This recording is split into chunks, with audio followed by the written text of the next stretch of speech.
제가 애터미에 들어와서 한 150번 정도 강의를 했는데요. 이게 중구난방으로 이렇게 강의를 하는 게 아니고요. 그 핵심은 하나입니다. 하나. 태도입니다. 태도.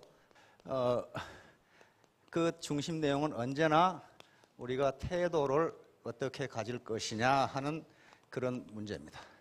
attitude. 다른 말로 하면 마음가짐이라고 생각하시면 돼요. 마음가짐. 이렇게 간단하지는 않지만은 그 핵심은 마음가짐이에요. 마음가짐. 성공과 실패는 그 사람의 태도에 달려있다. 다시 말하면 그 사람의 마음가짐이 어떻느냐에 달려있다. 이것이 역경을 딛고 크게 성공한 사람들 그리고 성공학자들의 최종 결론입니다. 그래서 심지어는 뭐라고까지 이야기하냐 하면은 attitude is everything 이렇게 이야기해요. 즉 태도가 전부다. 그 정도로 태도가 중요해요. 쉽게 이야기하면 나는 부자가 되어야겠다. 요 마음가짐이에요. 나는 성공해야겠다. 또는 나는 성공했다. 요게 태도예요. 마음가짐. 그럼 그런 마음가짐 안 가진 사람이 있느냐? 안 가져요. 불과 2%만 그 마음을 갖습니다. 뭐 대충 사는 거지 뭐. 2080 법칙이라는 게 있습니다. 다시 말하면 단 20%만 그런 생각을 갖는다는 거예요.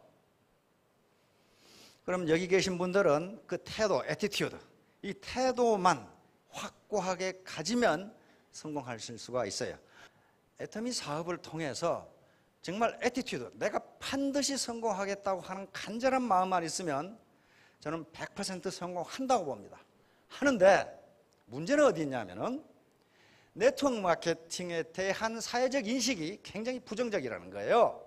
그것은 무엇 때문에 그러냐 하면은 그걸 부정적으로 인식하는 사람이 나쁜 게 아니고 그걸 인지.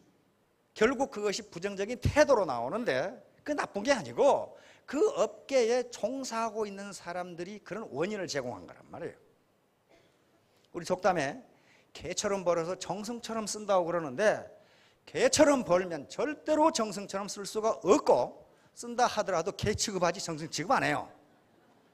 그 전형적인 예가 복권 당첨이나 투기를 해서 돈 번 사람들 보면 잘 알아요. 정말 개처럼 벌었는데 쓰기도 개같이 써요. 그래가지고 결국 패가 망신한다. 그러면 이게 애터미 사업을 해서 돈 버는 게 쉬운 일이 아니에요. 그만큼 땀을 요구합니다. 땀을 요구해요. 땀을 요구하는데 그렇게 힘들여서 성공해서 돈을 벌었는데 주변에서 개 취급한다. 얼마나 그래요? 그렇다면 우리가 돈을 벌기 전에 뭐가 돼야 하냐면 신사숙녀가 돼야 돼요. 신사숙녀. 이게 초일류예요. 신사숙녀가 초일류입니다. 그러니까 신사숙녀가 된다는 거. 그게 무슨 머리가 좋아야 된다거나 학벌이 우수하다거나 무슨 자격증을 가지고 있다거나 그게 신사숙녀가 아니에요. 양심을 가지고 양심을 바탕으로 건전한 상식을 가진 사람이 신사숙녀. 그래서 제가 하는 강의는 전부 거기에 초점이 맞춰져 있고 그것이 바로 애티튜드입니다. 태도. 내가 돈을 벌 때 어떤 마음을 가지고 벌 것이냐. 내가 성공을 해야 되겠는데 어떤 애티튜드를 가져야 태도를 가져야 성공할 수 있느냐 하는 문제예요. 폴 마이어 같은 사람은 attitude is everything이라고 그랬다. 그런데 그 사람만 그런 게 아니고 모든 성공학자들이 많은 테크닉을 나열하다가 끝에 가서 결론은 뭐냐 하면은 당신의 태도가 전부다. 당신이 어떤 태도를 갖느냐가 당신의 성공 여부, 비즈니스 성공뿐만 아니라 인생의 성공 여부도 당신의 애티튜드에 달려있다. 이런 식으로 이야기한단 말이에요. 그러면 그 태도가 무엇인가 결론부터 이야기하겠습니다. 묘하게 애티튜드의 알파벳 순서를 다 합하면 100이 돼요. 이게 attitude is everything의 100이에요. 100. 애티튜드에 A가 몇 먼저 나오니까 1이죠. TT, 20, 20, ITU, DE에서 100이에요. 그래도 능력이 1 정도는 있어야 돼요. 이거 누가 한 말이에요? 세계에서 가장 발명을 많이 한 사람이 누구예요? 에디슨, 토마스 에디슨. 에디슨이 이 말을 늘 했어요. 천재는 1%의 영감과 99%의 땀으로 이루어진다.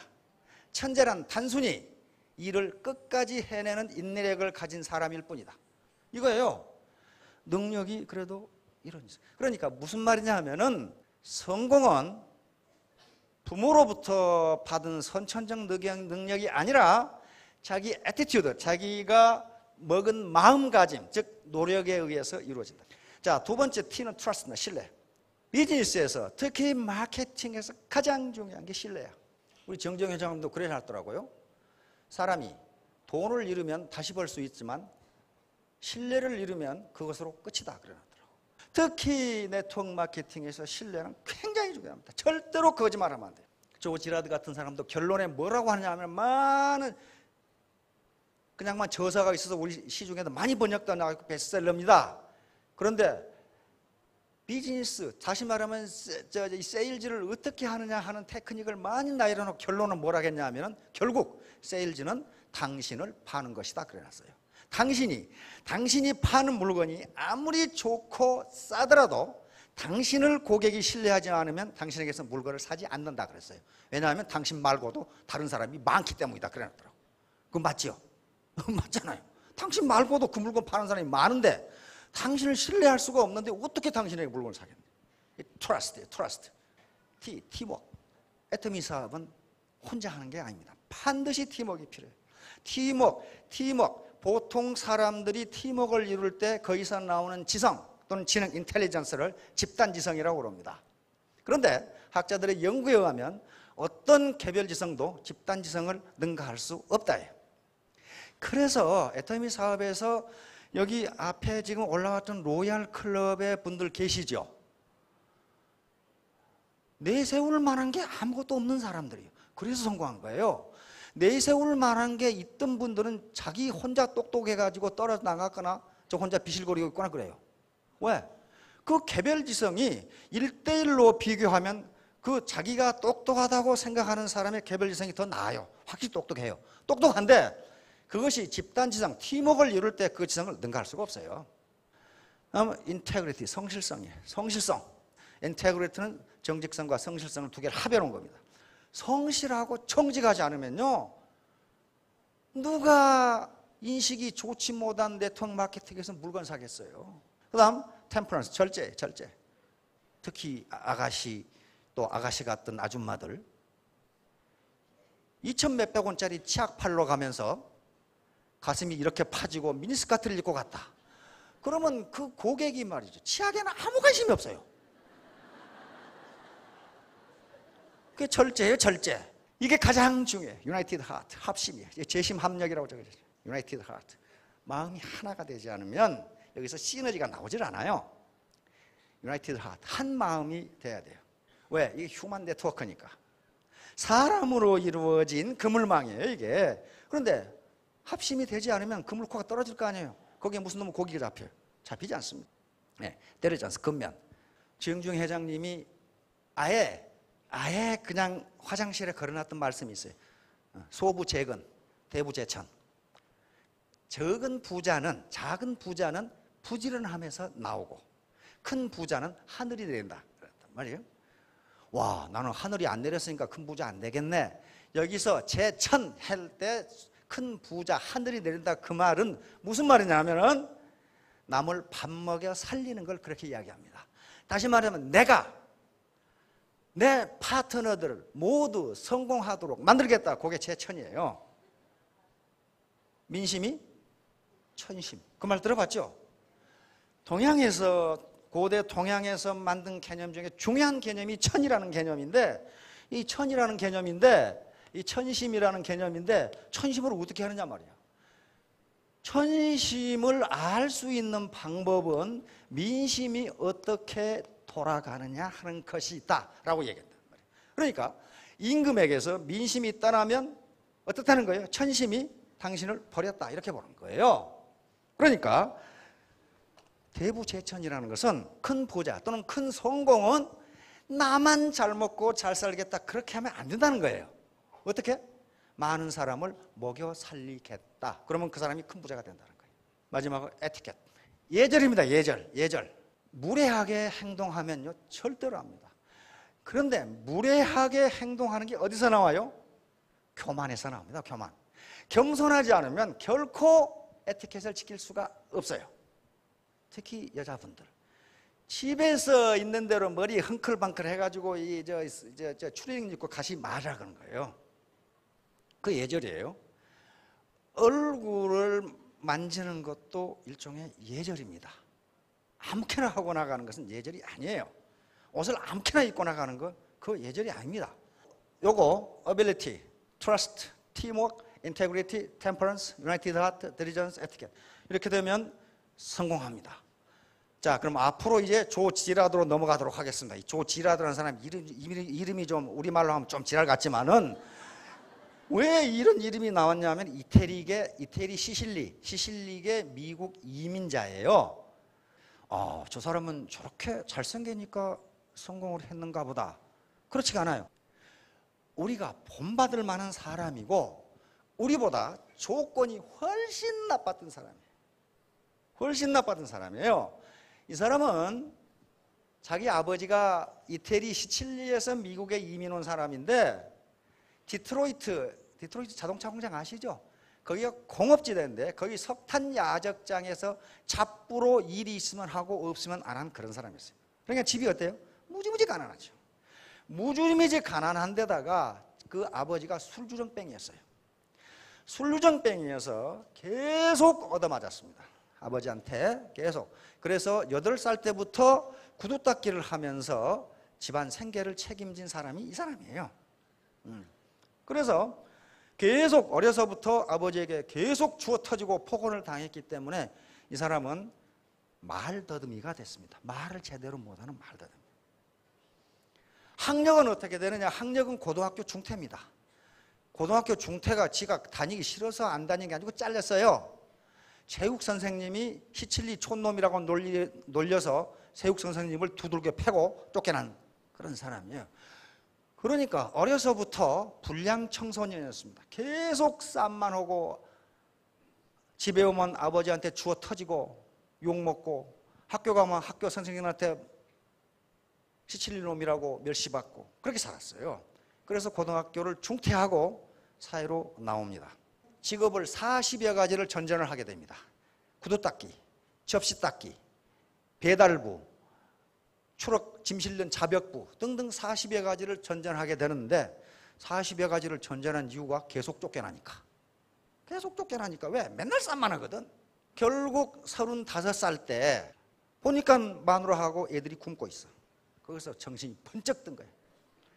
번쩍 든 거예요. 어떻게 해서든지 내가 내 마누라와 자식을 먹여 살리겠다는 결심을 하게 됩니다. 자, 자동차 세일즈맨으로 가게 되는데 아무도 세일즈맨 자기 친구에게 이제 마누라가 굶고 있고 자식이 굶고 있는데 돈 벌 방법이 없어. 그러면 자기가 공장을 차릴 수도 없는 문제고 세일즈맨을 해야 되겠죠. 자기 친구에게 나도 너 그 대리점에 세일즈맨 할 수 없느냐 이런 지하에 거절을 당합니다. 친구한테 거절을 당해요. 왜냐하면 세일즈맨이 많아지면 많아질수록 제 몫이 적어진다는 것 때문에 아무도 자기 아무리 친한 친구도 세일즈맨을 안 시켜주는 거예요. 그래서 다른 데 가가지고 세일즈 매니저한테 그 얘기를 했더니 왜 나를 세일즈맨 안 시켜주느냐 했더니 그런 얘기를 하는 거예요. 그 당시 세일즈맨들이 사무실에 있다가 누군가 자동차를 사러 오면 순서가 매겨져 가지고 하나하나 만나는 거예요. 그러니까 세일즈맨 숫자가 하나 늘어나면 자기 순서가 늦게 돌아오죠. 그러니까 반대하는 거예요. 그래서 조 지라드는 그 매니저에게 이야기합니다. 나는 사무실에 앉아서 지금 현재 세일즈맨들의 몫을 따먹지를 않겠다. 내 스스로 고객을 개발해서 그 사람한테만 팔겠다. 그랬단 말이에요. 그러니까 손해볼 거 없잖아요. 그래서 예스 합니다. 자, 그래서 세일즈맨으로 들어갔는데 전무후무한 기록을 세웁니다. 지금도 이 기록은 이 사람이 이제 85세입니다. 85세인데 이 기록은 깨지지가 않습니다. 여러분 가만히 생각해 보세요. 15년간 자동차를 13,001대를 팔아서 하루 동안에 가장 많이 판 대수가 18대입니다. 벤츠 한 대 팔면 얼마 줍니까 수당을? 한 400만 원 주죠. 그러니까 한 달에 한 대만 팔면 되는데 이 친구는 18대를 판 거예요 하루에. 하루 동안 가장 많이 판 대수가 18대, 한 달 동안 가장 많이 판 대수가 174대, 1년 동안 가장 많이 판 대수 1425대, 하루에 평균 6대씩 팔았어요. 그러면 어떻게 그렇게 했을까요? 맨날 싸먹고 도둑질하다 걸려가지고 유치장에 들어가고 그런 친구예요. 이거 학력이 좋은 것도 아니고 집안이 좋은 것도 아니고 무슨 머리가 매우 좋은 것도 아니고 건다질만 하다가 세일즈맨으로 들어갔는데 이렇게 된 거예요. 현재 이 사람은 지금 미국에서 가장 유명한 인사 중에 하나입니다. 세계 유수 기업에서 이 사람을 초빙을 해서 강연을 합니다. 여기 나와 있죠? 제너럴 모터스, 휴렛 패커드, K마트, 이외에도 포드, 크라이슬러 전부 이 사람을 초빙해서 강연. 미국에서 가장 유명한 강사 중에 한 사람입니다. 그리고 기네스북에 연속 12번 그리고 15년 동안 항상 세계 최고의 세일즈맨으로 활동을 하다가 만 50세에 은퇴를 하고 그때부터 책을 쓰고 강연으로 살아가고 많은 미국인들에게 영감을 준 그런 사람이에요. 그리고 헨리 포드. 헨리 포드는 전설적인 경영자 아닙니까? 이 사람하고는 나란히 자동차 세일즈맨이 자동차 명예의 전당에 올라있는 그런 사람이에요. 여러분들하고 비교해서 조건이 좋을 거 없죠? 이 중에 혹시 8살 때부터 구두 닦기 한 양반 계신가요? 안 계실 거 아니에요. 그 다음에 신문팔이하고 돈 적게 벌어오면 아버지한테 가죽 허리띠로 주워 터지고 그래서 말더듬이가 되고 35살 때까지 40여 개 직업을 전전하면서 유치장만 들랑달랑하고 이런 사람이란 말이에요. 이런 사람이 어떻게 이렇게 많은 책을 쓰고 역대 대통령 다 이 사람을 초빙해가지고 같이 식사를 하고 어떻게 이렇게 됐을까 하는 거예요. 이 양반이 쓴 책이 우리 시중에 다 나와 있어요. 이게 번역돼서 나와 있어요. 객관적인 조건은 아주 나빠요. 아주 나쁘고 학력도 또 머리가 좋다는 어떤 기록은 하나도 없어요. 어떻게 돈 벌어놓고 보니까 잘생겼죠. 15년 동안 13,001대 차를 팔아서 1억 5천만 달러를 벌었다고 했습니다. 우리 돈으로 한 1,700억 대요. 자, 이제 세일즈맨으로 들어갔어요. 고객을 직접 개발해서 팔겠다. 그러니까 매니저가 오케이 그렇게 해봐라. 그런데 가만히 다른 세일즈맨들을 보니까 고객 리스트가 있어. 근데 조 지라드는 처음 연구를 해보기 때문에 그런 게 있어야 되는 것도 몰라서. 그런데 막상 밖에 가서 팔라고 보니까 아는 사람이 한 사람도 없어요. 자동차를 사줄 만한 사람이 한 사람도 없어요. 왜 그러겠어요? 학력이 좋기를 하나, 맨 싸움이나 하고 유치장이나 들락거리고 무슨 친구가 있겠어요? 또 친구가 있어도 맨날 그런 건달이겠죠. 그래서 이때부터 뭐가 나오냐 하면은 아이디어가 나와요. 요게 미국은 전화번호가 3가지가 있습니다. 화이트 페이지. 하얗게 된 것은 인명 전화번호예요. 사람 이름을 적어놓고 전화번호가 있는 거. 옐로우 페이지는 사업체 있죠. 사업. 무슨 상해 이런 거.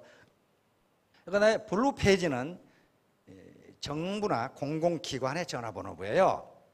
그러면 사업을 하려면 어떻게 하냐 하면은 요 전화번호부 2장을 아무렇게나 찢었어요. 그런데 2장을 찢어가지고 전화를 해보니까 낮에는 죄다 출근하고 사람이 없어 집에. 그때는 휴대폰이 없는 시대입니다. 낮에는 죄다 출근했으니까 요걸 찢어야 되겠다. 요거 2장을 또 찢었어. 그러니까 전화번호부 넉 장이 이 사람의 고객 리스트였어요. 그걸 가지고 시작한 거예요. 이게 1%의 머리야. 이런 머리도 없으면 좀 곤란하죠. 고객 리스트가 없는데 고객을 어디서 할 거냐 말이야. 전화번호부 찢으면 될 거 아니냐 말이야. 이런 생각한 거예요. 출근하자마자 자동차를 한 대 팝니다. 첫날에 팔아버려요. 어떻게 팔았느냐? 그날 밤이 됐는데 직접 자기가 고객을 찾은 게 아니에요. 퇴근 시간이 됐는데 어떤 사람이 자동차를 사러 왔어요. 사러 왔는데 자기는 거기서 안 하겠다고 지금 그랬잖아요. 안 하겠다고 그랬는데 다 퇴근해버리고 아무도 없어. 그리고 그 남아있는 사람은 지금 앞에 고객하고 상담하고 있어. 거기 자동차 팔고 있어요. 그러니까 이 사람 누군가가 상대를 안 해주면 가게 돼 있어 지금. 그렇죠? 그래서 자기 약속을 어긴 게 아니란 말이야. 그래서 그 사람 만났어요. 만났는데 일반적으로 이렇게 세일즈에 크게 성공한 사람들이 나중에 자서전을 내면은 그때 내가 무슨 자동차를 팔았고 무슨 얘기를 했고 사는 사람은 어떤 사람이었고 하는 걸 다 거기다가 기록을 해서 광을 내는데, 조 지라드는 자서전에 도대체 나한테 자동차를 산 사람이 누구이고 무슨 자동차를 팔았고 얼마에 팔았고 그때 차종이 무엇인지도 기억을 못해. 15년밖에 안 됐는데. 왜 그러냐면 이 사람 머리에는 이 사람에게 어떻게든지 자동차를 팔아서 내 마누라와 자식을 먹여 살리겠다는 생각밖에 없었다고 기록하고 있어요. 이 사람이 누군가가 중요한 게 아니고 어떻게 해서든 이 사람한테 팔아서 뭐라고 해놨냐면, 만약에 이 사람이 거절을 하면은 나는 굶어야 되니까, 자기가 굶는 게 아니라 마누라하고 자식이 굶어야 되니까 이 사람 마누라까지 쫓아가서 내가 자동차를 팔아야 되겠다고 생각을 했다는 거야. 요것만 기억했어. 이 사람이 코카콜라 대리점이었던 거 안다 이거야. 왜냐하면 코카콜라 대리점이라는 말을 듣자 아이고 내가 햄버거하고 코카콜라 사가야 되는데 요 생각밖에 없어서 그 사람이 이름이 뭔지 뭐 때문에 자동차를 사는지 그거 아무것도 모르겠다 이게. 결국 그 자동차를 팝니다. 팔아서 저녁에 식료품을 사가지고 마누라하고 자식을 먹입니다. 간절히 원하는 마음이 전부였다. 내가 가진 능력이라는 것은 어떻게 해서든지 내가 내 마누라와 자식을 먹여 살려야 된다는 이 간절한 마음밖에는 나는 없었다. 그리고 간절히 그게 전부였다 그렇게 써놨어요. 그러면서 그 책을 쑥 써나가면서 만약에 당신이 성공해야 되겠다는 간절한 마음이 없다면 이상 이 책을 읽지 말라 이렇게 돼요. 간절한 마음이 없으면 테크닉만 가지고는 성공 못한다는 거예요. 그런데 결론에서도 이걸 또 강조해요. 당신이 간절한 마음이 있다면 성공한다. 그러나 간절한 마음이 없다면 이 책을 읽지 말라. 읽어도 아무 소용없다. 테크닉 가지고 아무 소용없다. 그런데 또 강조하는 것은 반드시 마누라와 자식이 굶고 있어야 간절한 마음이 나오는 것은 아니다 이렇게 해놨어요. 어떤 사람은 우리 장모님 집을 사줘야 되겠다고 하는 간절한 마음이 있을 수가 있고, 어떤 사람은 돈을 벌어서 사회 봉사, 불우이웃들에게 기부를 해야 되겠다는 간절한 마음이 있고, 간절한 마음, 어떤 사람은 가족하고 함께 파리 여행을 가야 되겠다는 간절한 마음이 있고, 간절한 마음의 소스는 전부 다르기 때문에 어디서 나오느냐 하는 것은 다르지만은, 그러나 분명한 것은 내가 반드시 세일즈에 성공해야 되겠다는 간절한 마음이 없이는 절대로 성공할 수 없다. 그러면서 더 이상 이 책을 읽지 말라 그래요. 이게 뭐예요? 애티튜드, 태도예요. 태도. 내가 이 세일즈를 어떤 태도, 어떤 마음을 가지고 하느냐, 그게 전부다는 거예요. 이게 이제 또 1% 머리이고 1% 영감이고 어빌리티이고 그 다음에 간절한 마음이에요. 이 사람은 어떻게 내 가족을 먹여 살릴 것인가, 이것 때문에 항상 생각하는 거예요. 그런데 어느 날 자기 친구 모친이 돌아가셔가지고 장례식장에 갔습니다. 근데 미국의 장례식장은 그 종교의식으로 하죠. 천주교 성당에 사거나 그다음에 개신교 예배당에 사거나 교회에 사거나 그렇게 하죠. 장례식장에 들어가니까 그 장의사가 이렇게 카드를 나눠주는데, 그분의 사진하고 양력하고 이런 것을 쑥, 가족상을 쑥 적은 카드를 나눠주는데, 갑자기 거기서 의문이 생겼어요. 아니, 몇 사람이나 올 줄 알아서 카드를 몇 장을 찍지? 그렇게 생각한 거예요. 그래서 물어본 거예요. 몇 사람이 올지 카드를 몇 장을 찍을지 어떻게 하시나요? 그랬더니 이 장의사가 하는 소리가 참석했던 조문객들 명단을 보세요. 세어보세요. 통상 250명 옵니다. 그런 거예요. 그리고 평균적으로 항상 250명입니다. 그런데 어느 날 그 일이 있은 후에 어느 날 개신교 목사가 이분한테 자동차를 사러 왔어요. 사서 의문이 나서 물어봤어요. 그 목사님, 혹시 장례식 집전하실 때 거기 조문객이 몇 명이나 옵니까? 그러니까 평균 250명 옵니다. 그렇게 된 거예요. 250명 옵니다. 그러고 나서 얼마 후에 친구 결혼식이 있어서 결혼식장에 갔어요. 결혼식장에 가는데 결혼식 피로연을 하는데 그 동그란 식탁에 이렇게 앉아서 이렇게 밥 먹는 거 있죠? 거기에 또 의문이 든 거예요. 아니, 저 요리사는 사람이 몇 사람 올 줄 알아서 요리를 몇 명분이나 준비하나? 이게 의심이 든 거예요. 그래서 물어봤어요. 그 사람이 몇 사람이나 결혼식에 올 줄 알아서 음식을 어떻게 준비하죠? 그러니까 요리사가 250명 옵니다. 그렇게 된 거예요. 아, 그게 느낀 거예요. 인간이 결혼식과 장례식은 매우 중요한 통과 의례인데 거기에 참석한 사람은 상당히 가까운 사람들이다. 아무나 가는 게 아니다. 그렇다면 인간이 살아가는 데 있어서 가깝게 지내는 사람이 평균 250명이로구나 이렇게 딱 생각한 거예요. 이게 지라도 250법칙입니다. 그러면 여기서 뭘 느꼈냐면 내가 만약에 한 사람의 고객에게 잘못하면 나는 250명을 잃은 셈이 된다 이렇게 생각한 거예요. 반대로 한 사람 고객에게 친절하게 해서 좋은 가격의 차를 주면 속이지 않고 나는 250명의 고객을 얻게 된다 이거예요. 그래서 나는 항상 한 사람을 대할 때 250명 대하듯이 했다 그렇게 나와요. 결혼식하고 장례식에 그 조지라드만 갑니까? 다 가요. 다 가는데 왜 그 사람만 저런 생각을 했겠냔 말이에요. 자기는 이게 아니면 마누라하고 아들이 굶어요. 간절한 거야. 간절했던 거야. 그러니까 거기서 창의성이 나온 거예요. 창의성이라는 것은 간절할 때 나오는 거지 화장실에 가니까 느닷없이 창의성이 튀어나오더라. 그거 아니에요. 그거 안 나온다고. 사람들이 물건을 사기 전에 하는 습관을 잘 봤어요. 자기도 그렇게 한다 이게. 우리 마누라도 그러더라고. 엊그제 느닷없이 세탁기가 고장나가지고 세탁기하고 텔레비전 무슨 디지털 방송한다고 옛날 우리는 아날로그 한참 크면 뭐시 금이 왔다 갔다 하는 TV에 그냥 놔뒀거든요.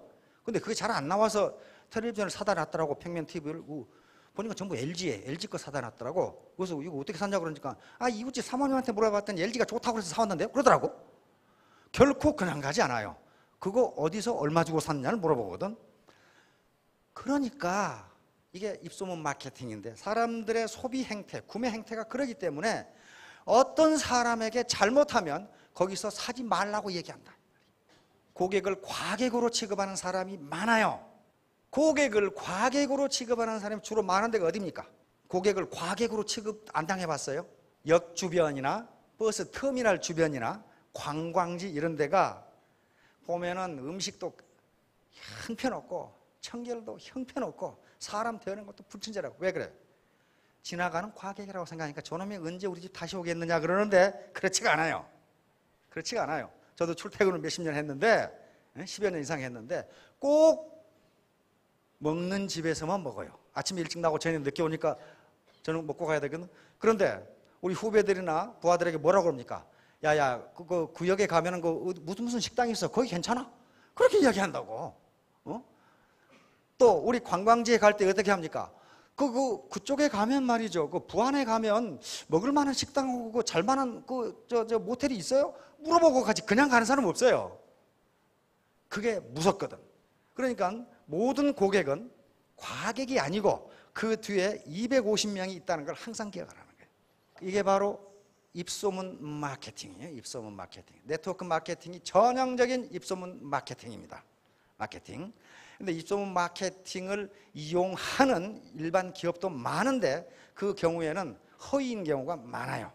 유명인들에게 많은 돈을 주고 입소문을 낼 것을 요구하는 기업이 많습니다. 그러나 네트워크 마케팅은 그렇게 하면은 광고비가 많이 들기 때문에 그렇게 하지 않아요. 진짜 입소문 마케팅이기 때문에 절대로 고객을 속이면 안 돼요. 그 뒤에 250명이 있다는 걸 분명히 알라는 거예요. 이걸 입소문 마케팅을 버즈 마케팅이라고도 합니다. 버즈 마케팅, 버즈는 벌이 윙윙거리면서 날아가는 건데 마찬가지 입소문 마케팅이에요. 어떤 음식이 어떤 식당의 음식이 맛있다 그러면 자기 친구한테 야 너 거기 놀러 가면 거기 한번 가봐 그렇게 된다고요. 일반 수학에서는 100-1은 99인데 비즈니스에서는 100-1이 제로가 되는 경우가 있어요. 간단히 말씀드리면 유리창 하나가 깨졌는데 그걸 그대로 방치하면 누군가가 유리창 전체를 깨버린다는 거예요. 누군가가 여기에 쓰레기 뭉치를 갖다 놨는데 이걸 치우지 않으면 어떻게 된다? 여기가 쓰레기장이 돼버려요. 다 갖다 내버려 거기다가 다 갖다. 한 봉지 딱 있을 때 치워버리면 거기에 누가 쓰레기 안 갖다 놓는다는 거예요. 그 전형적인 예가 K마트예요. 미국 K마트 아시죠? 사실은 K마트가 월마트보다 훨씬 큰 규모였고 역사도 훨씬 깊습니다. 1980년대까지 전 세계를 지배했던 마트가 K마트예요. 근데 이게 2002년 파산해 버렸어요. 왜 그랬느냐?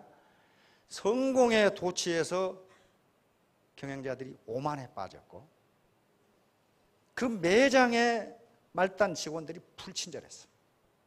그리고 더러웠어요. 그러니까 어때요? 그렇게 세계 제일 가는 오늘날 할인마트라고 하는 걸 처음 만들어낸 게 K마트예요.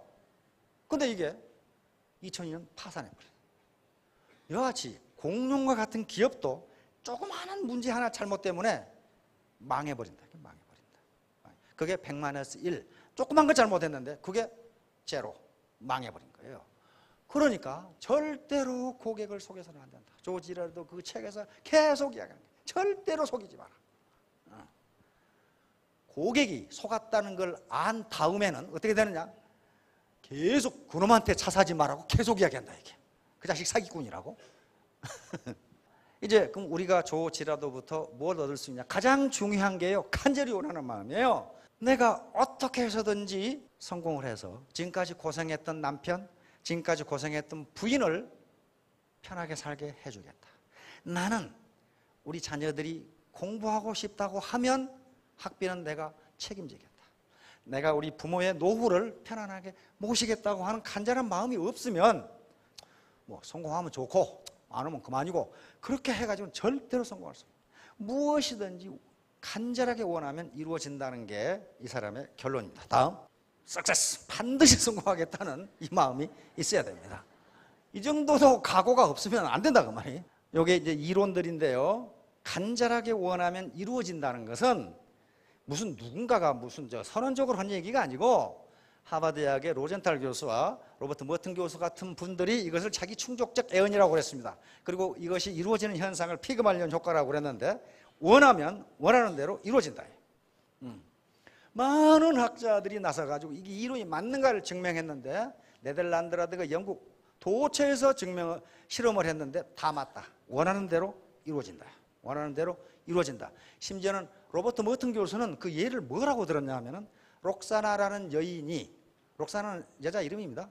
결혼을 하면서 혹시 내가 결혼에 실패하지 않을까라고만 생각해도 그 결혼은 반드시 실패한다 그랬어요. 그러니까 부정적인 생각을 하면 그 부정적인 생각은 반드시 이루어진다. 어머니는 여자보다 강하다. 그러죠? 왜 그러겠어요? 어머니가 왜 강하겠어요? 자녀를 기르고 보호하려고 하는 간절한 마음이 있기 때문에 가능해요. 또 이런 말이 있더라고. 여자는 한때 이쁘지만 어머니는 영원히 이쁘다. 여자의 마음은 봄바람에도 흔들리지만 어머니의 마음은 태풍에도 흔들리지 않는다. 그것도 맞는 것 같아요. 여자는 아이가 예쁘니까 사랑하지만 어머니는 사랑하니까 예쁘다. 그게 뭐예요? 간절함이에요. 이 사람은 스티브 잡스죠. 대학 못 다녔습니다. 대학 다니다 그만뒀어요. 스티브 잡스는 끝내 아버지를 안 만났죠. 아버지가 만나자고 전화를 해도 그건 당신 생각이고 나는 안 만난다. 좀 괴팍한 사람이에요. 그런데 스탠퍼드 대학의 2005년 졸업식 연설을 합니다. 미국에서 유명 대학의 졸업식 연설은 아무나 하는 게 아니에요. 1년 전에 정합니다. 우리 대학 내년도에 연설을 해주지 않겠네요. 1년간 준비를 해요. 그런데 가장 유명한 말이 뭡니까? Stay hungry, stay foolish. 항상 갈망하고, 이게 뭐야? 간절히 원하는 거야. Stay hungry. 배고픈 것처럼 항상 갈망하고, stay foolish. 바보처럼 항상 배우라. 그런 말이에요. 왜 이 사람이 스탠퍼드 같은 인류 대학에서 stay hungry, stay foolish. 스탠퍼드 나온 사람은 foolish 아니에요. 바보 아닙니다. 그런데 네가 클레버하다고 생각하면 더 이상 배우지 못한다요. 고객을 존중하는 마음입니다. 두 번째는 고객을 존중하는 마음. 미국에서 자동차 세일즈맨들이 고객을 보기를 무치라고 그랬잖아요. 무치란 말은 공짜가 없나 하고 비실비실 돌아다니는 나쁜 놈들, 이렇게 고객을 생각했고, 고객은 자동차 세일즈맨을 뭐라고 생각했냐면은 바가지냐 씌우는 사기꾼들, 이렇게 생각했대요. 조지라드는 고객을 절대로 그렇게 생각하지 말아요. 그렇게 생각하면 은연중에 얼굴에 나타난답니다. 자기는 말을 그럴듯하게 하는데 속으로는 저 자식 공짜로 얻으려고 그러나? 그렇게 생각하면 그 얼굴이 나타난대요. 그러면 고객이 그걸 알아차린답니다. 알아차리고 이 자식 바가지 씌우는 사기꾼 이렇게 생각한다는 거예요. 그 다음에 세 번째 경청이에요. 이 사람이 말더듬이라고 그랬잖아요. 첫 번째 고객이 딱 왔는데 말을 더듬어서 설명을 할 수가 없어. 그래서 어떤 전략을 택했냐 하면 지가 말을 안 하고 계속 들어. 계속 듣다 보면 이 사람이 뭘 원한다는 것을 알 수가 있어요. 그러면 이 사람이 뭘 원한다는 걸 캐치하면 조 지라드는 그것을 아주 짧게 천천히 얘기해 줬어. 그러면 안 더듬을 거 아니에요. 여기서 지라드는 뭐라고 쓰면 나는 말더듬이 때문에 커뮤니케이션의 기본이 무엇인가를 알게 됐다. 딱 써 있어요. 기본이 뭡니까? 리스닝, 경청이에요. 상대방 말을 들어줘야 돼요. 그래야 고객이 뭘 원하는지를 알 수 있을 거 아니에요. 그래서 결국 말더듬이를 고칩니다. 왜? 말을 많이 안 해. 말을 많이 하지 말라고 경청하려고 하는 성공자들이 많은데 하나만 소개하겠습니다. 이렇게 하면은 원수를 만들 수 있습니다. 앤드류 카네기 철강왕이죠. 사람들에게 비웃음을 사고 무시당하고 외면까지 당할 수 있는 세 가지 방법은 절대 상대방의 얘기를 끝까지 듣지 말고 계속 자기 말만 해야 되고 상대방의 이야기를 듣다가 자신이 할 이야기가 있으면 바로 끊고 자신의 말을 하면 된다. 그러면 상대방과 원수를 질 수 있습니다. 이렇게 한번 해보세요. 원수가 되는가 안 되는가? 정직성과 신뢰, 그렇죠. 자꾸 얘기했죠. 결코, 왜냐하면 그때 세일즈맨들이 거짓말을 많이 한답니다. 예를 들면 10월에 뭐 있습니까? 그러면 없는데도 예 있습니다 하고 대답을 해놓고 고객이 오면은 그거 말고 이 차가 더 좋은데 이런 식으로 한다는 거예요. 그런 식으로. 그러니까 나중에 고객이 어떻게 돼요? 이 자식 나를 속였구나 그렇게 한다는 거예요. 없는데 있다고 그랬구나. 다시 말하면 물건을 사게 만들지 말고 스스로 사도록 해야 된다. 그럼 어떻게 해야 되겠어요? 신뢰로 돼. 신뢰. 나는 당신에게 절대로 거짓말을 하지 않고 어디 가서도 이 가격에 사지는 못할 것입니다 하는 걸 심어줘야 된단 말이에요. 이 사람이 넘어지는 건 믿기 때문이야. 그렇죠? 이놈들이 갑자기 가버린다고 생각하면 이렇게 넘어지겠냐 이 말이야. 제품이 아니라 자기 자신을 팔아라 이렇게 했어요. 왜냐하면 그 물건을 파는 사람은 당신만 있는 게 아니기 때문이다 그러면서요. 자동차를 파는 세일즈맨이 많은데 당신이 고객에게 신뢰를 못 준다면 왜 미쳤다고 당신한테 자동차 사느냐 이거야. 믿지 못할 사람한테. 그 말이에요 지금. 애터미 사업에 똑같습니다. 애터미 사업자 많아요. 그러니까 신뢰를 못 얻으면 당신 말고 다른 사람 또 있다 이 말이에요. 야, 직업에 대한 자부심. 이 당시에 미국의 자동차 세일즈맨이 지금 네트워크 마케터가 똑같아요. 자기 친구에게도 얘기 안 하고 자기 친인척도 그놈이 뭐 하는지를 모른대. 왜냐하면 그 당시 미국 사회에서 자동차 세일즈맨 바가지나 씌우는 사기꾼 그렇게 인식이 돼 있대요. 그럼 아무도 얘기 안 해. 그런데 조 지라드는 그렇게 생각 안 했어요. 내가 자동차 한 대를 팔면 GM, 그 당시 15레가 이제 GM 자동차거든요. GM의 노동자가 고용되고, 그렇죠? GM의 철강을 공급하는 철강회사의 노동자가 고용되고, 그 다음에 그 부품을 파는 노동자가 고용되면 나는 미국 경제에 이렇게 기여하는 사람인데 내가 왜 내 직업을 떳떳하게 얘기 못해? 그래가지고 만나는 사람마다 다 이야기한 거예요 그냥. 그런데 어디 가서 제일 많이 얘기했냐면은 동네 푸주간. 왜냐하면 그 사람은 가만히 서가지고 사람을 무지무지 상대해. 그리고 가장 많이 돌아다닌 데가 이발소. 이발소는 가만히 앉아서 1시간 동안 얘기하죠. 그래서 이발소마다 매월 다른 이발소를 가서 이발을 하고 나는 뭐 하는 사람이란 걸 계속, 나는 뭐 하는 사람이고 혹시 자동차 살 일 있으면 저한테 얘기하면 싼 가격에 좋은 자동차를 주겠다. 그래 놓고 그 정보를 제공해 준 사람은 공짜로 그냥 안 했습니다. 25달러씩 줬어요. 정보 제공료 줘야 될 거 아니에요. 그렇게 해서 지라드는 뭐라고 했냐면은 자기에게 찾아온 손님의 60%가 그런 사람들이 소개해 준 거예요. 그런 사람들이. 그래서 동네 구멍가게를 우습게 생각하지 말고 아파트 경비원을 우습게 생각하지 말라 계속 강조해요. 그 사람들이 사람을 많이 만난다 이거예요. 우리 같으면 택시 운전수, 이발소, 미장원.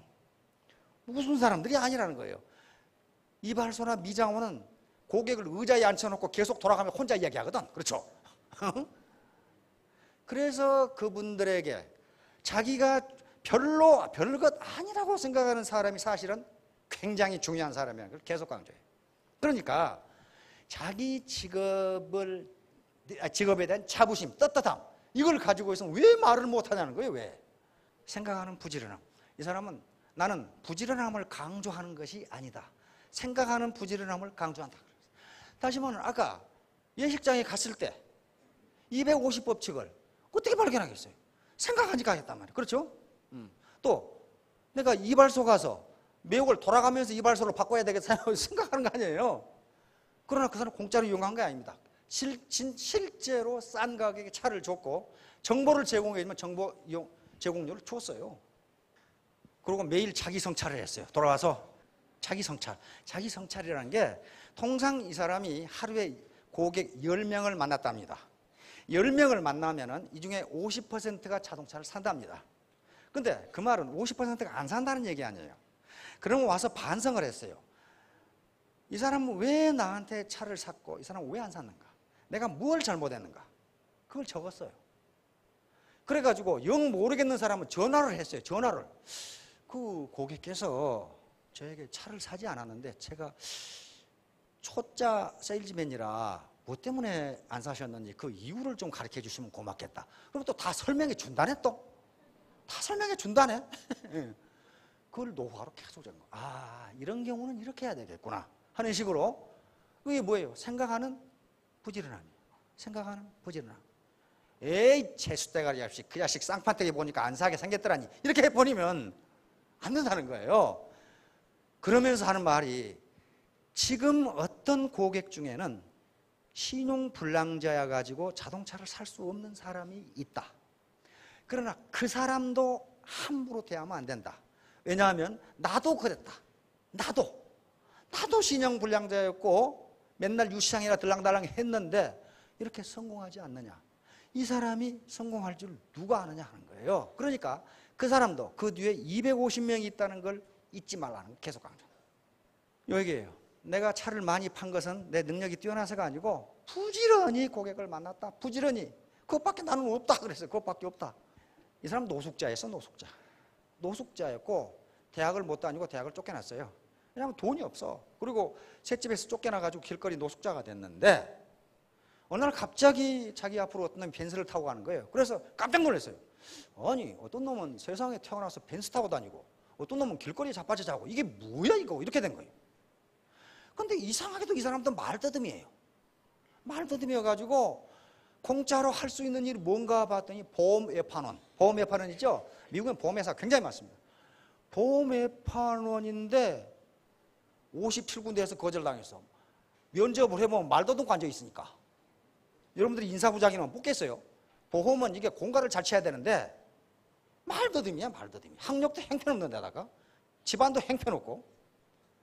그런데 그때마다 애티튜드, 자기 태도를 인사부장에게 얘기했습니다. 지금 당신은 세계 제일의 보험 세일즈왕을 쫓고 있는 겁니다. 나중에 후회하실 겁니다. 이랬단 말이에요. 그게 뭐예요? 자기에게 한 얘기죠. 결국 보험회사에 취직을 해서 단 2년 만에 기네스북에 올라갑니다. 보험 세일즈왕으로 올라갑니다. 그리고 지금은 40여 개의 기업을 거느리고 있는 미국 100대 부자 중에 한 사람입니다. 근데 이 사람이 유명한 것은 부자가 됐기 때문에 유명한 게 아니고 도대체 자기가 뭐 때문에 성공했는지 성공 연구소를 만들어 가지고 연구했어요.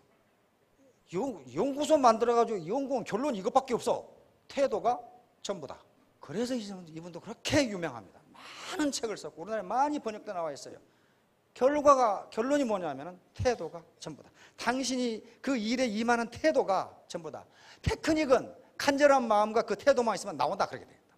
예, 그래서 요겁니다. 결론적으로 어빌리티, 능력은 1이고 나머지가 99예요.